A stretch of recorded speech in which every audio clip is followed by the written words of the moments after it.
Hello, everyone, and welcome to another episode of Speak, Film, and Enter, a podcast where we review and rank movies. I'm Nate. And I'm Dylan. And today we are talking about Cocaine Bear. Yes, There's we cocaine, there are bears, there's one in particular. drug dealers, Mm-hmm. there are stupid Kids? people, Kids on the loose. kids on the loose, crazy park rangers. Mm-hmm. What are they getting into, Dylan? What is Cocaine Bear all about? Well, Cocaine Bear is really a nuanced and psychological thriller about an oddball group of cops, criminals, tourists, and teens converge on a Georgia forest where a huge black bear goes on a murderous rampage after unintentionally ingesting cocaine. Yeah, unintentionally is fun there because Yes. the first time it's unintentional, and the rest of the movie, it's basically the driving force of that bear's existence is to find more cocaine. Yeah, that is the device that they use for a lot of the plot things that happen, to the twists and turns. It's who actually has cocaine on them, or can they throw a brick of cocaine somewhere into the forest and the bear will run off? That type of deal. Yeah, this has probably the most straightforward title as a pitch movie title since Snakes on a Plane. Yeah, I think Snakes on a Plane is the best comparison to this movie, because it's kind of like a monster film, kind of like Eight-Legged Freaks or Lake Placid, where it's kind of aware of itself, but it's so ridiculous and it's so on the nose that I think, yeah, Snakes on a Plane is the more appropriate comparison. Yeah, and also in the sense where it feels like they built the movie around the title. So, yeah. This is technically based, or I should say inspired by, is probably a better way to put it. This is inspired by a true story where there's a heavy load on a plane with a bunch of cocaine on it, threw it out over a state park in Georgia, I believe. Yep. And the guy jumped out, and the parachute didn't go, and he died, and a bear ate all the cocaine. In real life, the bear just died. Yeah. And that was it. Nothing else happened. That was it. Yeah. But Elizabeth Banks and the writers over here have taken this and thought, let's make a sort of monster comedy. Yeah, a monster comedy, kind of almost definitely not like a spoof of monster movies, but definitely tongue in cheek from the very beginning. Yeah, and a crazy cast. So yeah, Elizabeth Banks is directing this. She did Pitch Perfect. You'll recognize her from a lot of movies. She also directed the Charlie's Angels reboot, I believe. Okay, yep. So, but then Keri Russell is in this. O'Shea Jackson Jr., Alden Ehrenreich. It was really cool to see him back after. I love him in Hail Caesar, and his career sort of seemed to tank after nobody really liked the Solo movie. Oh yeah.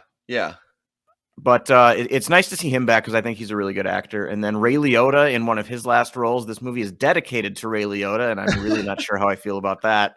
Yeah, especially how it ends up. And then several other people you'd recognize, notably for us, Brooklyn Prince, one of the kids in this. She was the girl from the Florida Project, which is one of the best child performances I've ever seen. So it was interesting to see her get a different type of role where she's kind of a tween.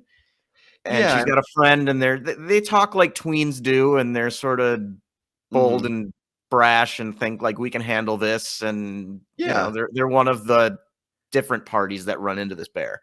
And trying to show off, her comedy chops, and just kind of, it's such a lighter, more fun kind of role than the Florida Project was, I'm sure. For sure. Deadly serious.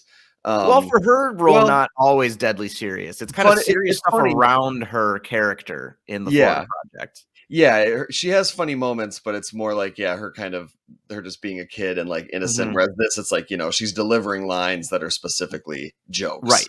Yeah. Yes. So this is an interesting movie to me because I rolled my eyes pretty hard when I saw the first trailer for this. But as we got closer, I got a little more, I don't want to say excited, but interested in this, just because growing up, I did watch a lot of movies like this with my dad, where like, I think the godfather of movies like this is just Tremors. Yeah, yeah. That's And a great then so one. sort of like monster and disaster movies, like Jaws is another one. Mhm. But then kind of the sillier ones that you mentioned earlier, like Eight-Legged Freaks and Lake Placid and Mhm. Snakes on a Plane, and then even other disaster movies like Day After Tomorrow. Like those were all things that like he and I kind of watched together. And his Yeah. birthday was just a few days ago, so you and I saw this together. My dad joined us, as Yes. well as our buddy Steve, which was a good time, and it Mhm. was fun to go into it with kind of this no real expectations of quality, Yeah. just kind of hoping that it's entertaining and fun is really all you're like, you can't possibly be looking for anything else from a Yes. movie called Cocaine Bear. Yes, I agree. Like from the trailer, the part that really worried me is the part when the bear is kind of like sliding along the ground, kind of like almost like scratching its back. And I'm like, okay, are we going to get a lot of like CGI Very like bear doing, blue. yeah, yeah, bear doing stuff that people do when they're like on cocaine? And is that going to be like a lot of the jokes? And I was just worried that it would be bad and like Oh, for sure. cringy and not funny. And that was my biggest concern. But I could tell from pretty quickly that at least Elizabeth Banks had a pretty good grasp of like how serious she should take this whole thing and kind of what the direction of a lot of the comedy should be. And for the most part, I thought it was pretty good. I had a good time. Yeah, I enjoyed myself. Looking back on it, Hmm. there were like, first off, the movie is only 95 minutes long, which is all a movie like this should be, Yes. but it felt significantly longer than that to me. It didn't feel like a short, quick 90 minutes. I will say that. Right. Yeah. That's kind of because I think it's just because there is nothing else. Like there's no subplot, Hmm. and there are so many characters where it kind of feels like we're starting a lot.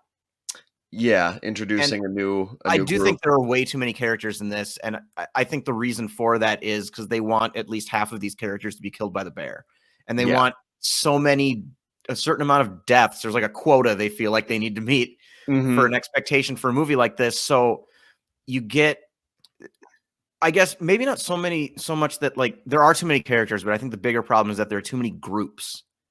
Yeah. Yeah. There are too many groups and they're introduced like as just as cannon fodder for the bear. Like, Right, and they're kind of introduced like one at a time. Yeah, yeah. Where so there are a lot of moments looking back where I felt like, couldn't we have just lumped these 2 together either right away or earlier? There's Yeah. a funny scene in a bathroom that by itself I think is done pretty well, but also is sort of a huge waste of time. Yeah. You know, or like we Mhm, kinda ditch half these people after, and we spend some time on like a bathroom knife fight where the bear's nowhere around, and mhm. that kind of bothers me a little. My favorite part of this movie was somebody who I should have mentioned earlier. It was Isaiah Whitlock Jr., who Yeah. is most well known for his role as Clay Davis in The Wire. Mhm, mhm. Uh, I thought he was great, Me too. and I also really liked. I think really then like him and the pairing between O'Shea Jackson and Alden Ehrenreich. That was the most entertaining little pod Yeah. for me. The kids didn't have nearly as much to do as I was hoping that they would, and Mhm. Keri Russell is like completely wasted. She has absolutely nothing to do in this movie. Yeah, agree with that. And I thought, like you were talking about maybe, combining the groups, like Mhm. like her and her kids and the park rangers could have been together from the beginning. And they kinda start to do that, but then the bear causes them to split up, and all of a sudden we're in, like, separate groups again, and it just Mhm. it constantly feels like we're introducing new people, and then, like, some of them die, and we just get these little, like, splinter factions. Yeah.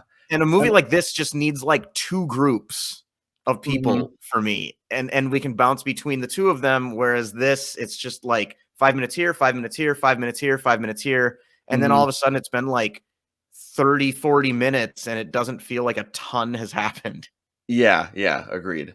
I will say too, I was hoping Margot Martindale shows up in this, and she's kind of paired with Jesse Tyler Ferguson. And I was hoping that pairing and Margot Martindale in particular would be a little more funny because I really, really like her a lot.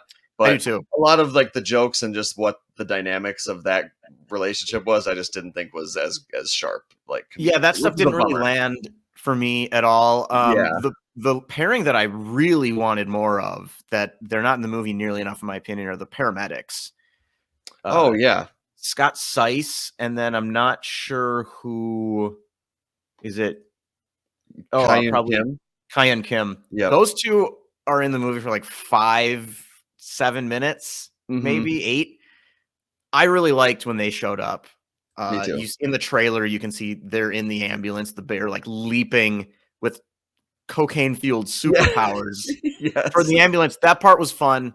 But yeah, mostly I just felt like this didn't it's not bad in any one area, but it wasn't funny enough to me to like just be like, "Oh, it's a comedy." And there wasn't enough of the bear for me to just be like, "Oh, people who are just in this for like gruesome bear deaths and crazy bear antics, like We'll be satisfied. we'll be satisfied with that." Where it's just kind of felt like a little mid as Yeah. far as like several different elements of the movie went. I didn't think it was bad in any one area, but I also didn't feel like it exceeded in any particular area as well. Yeah, definitely. I think in the moment I was having a really fun time, and now that it's been like a day and I've kind of Yep. thought back on the movie, I'm like, man, there really was not much there. Like it's pretty thin, and like I mean, Yeah. it's a good time, but like yeah, no particular moments that elevate it to like a status of like I got to remember that, remember that, and remember to recommend it to people. Right. Right. It doesn't reach the like cult classic level for me of something like Eight-Legged Freaks, Yeah, or where like there are Tremors. moments in Eight-Legged Freaks that I can just watch like over and over. They're incredibly memorable and fun to relive. Whereas this is, if you like that kind of stuff, I would recommend checking this out for sure. Mm-hmm. Mm-hmm. But this doesn't feel like it's going to get added to that sort of, hey, I want this type of movie. Yeah. Like, I'm not really going to consider Cocaine Bear over something like Eight-Legged Freaks or Lake Placid or Snakes on a Plane. Yeah, and like for the Eight-Legged Freaks comparison, I'd say like imagine Eight-Legged Freaks, but because it's a whole town, instead of spending more time with David Arquette and like that little pod of people, we spent a bunch of time with other townspeople who then just die. And that was Yeah, like it just wouldn't have the weight, or like it wouldn't have a good structure behind it. That would which is right. what this really lacks. Yeah, exactly. Mhm. Anything else, or you want to get into the stars? I think we can get into the stars. All right, we'll be right back.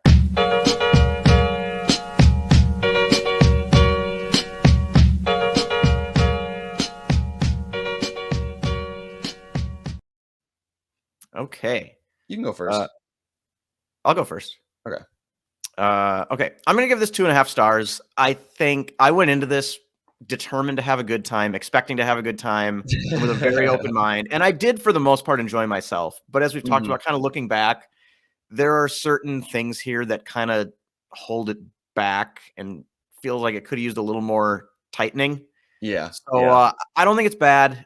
It just kind of is what it is, and it doesn't rise above the Mhm. concept for me to create any real memorable moments or characters. Yeah. But I enjoyed myself. All right, yeah, over to me. I'm going to go a little higher. I'm going to give it 3 stars. I think that it is good, which going into this, I'm just happy that it ended up being good. I was worried it Yeah, would be really bad. Yeah, I had a fun time. The soundtrack is really fun. Mostly I yeah, just felt like Elizabeth Banks for this one, like, she understood what the assignment was. She understood like how to make this concept work at least, passable. And for some people, I'm sure they really, really, they're going to think it's great. I thought it was good, a fun time. Shouts to Ray Liotta. I thought, he played a role that, I'm sure it was no problem for him to to slide right into at his older yeah, age, older coke dealer guy. And yeah, some good jokes. I had a fun time. So overall it was good. And looking at Elizabeth Banks' other, it says she's directed 7 movies. I mean, little all over the place, but this is one of my favorite ones that she's directed. I would say that. Like I felt yeah, I was pleased with what I saw, and I'm like, okay, I trust her, in the future if if she's doing comedy stuff. yeah, for sure. I mean, I think this is roughly the same quality as like Pitch Perfect 2 for me. Yeah, Like and they I'd both say have their moments, but they don't really stick in my mind. But mhm, good enough to where, and she's just been involved in enough good stuff, even as an actress, where yeah. I'm generally going to give an Elizabeth Banks movie a shot. Mhm. All right. Well, was there anything else, or I believe it's your turn to put a wrap on the show. It is just All right. one moment while I bring the not having Adam here for the quote stuff is annoying for me. I got to start switching back and forth between things. I got to bring this up. So, all Mhm. right. See, now I finally found it. I had it buried somewhere. All right, here we go. You think I didn't exhaust every other option? He saw me.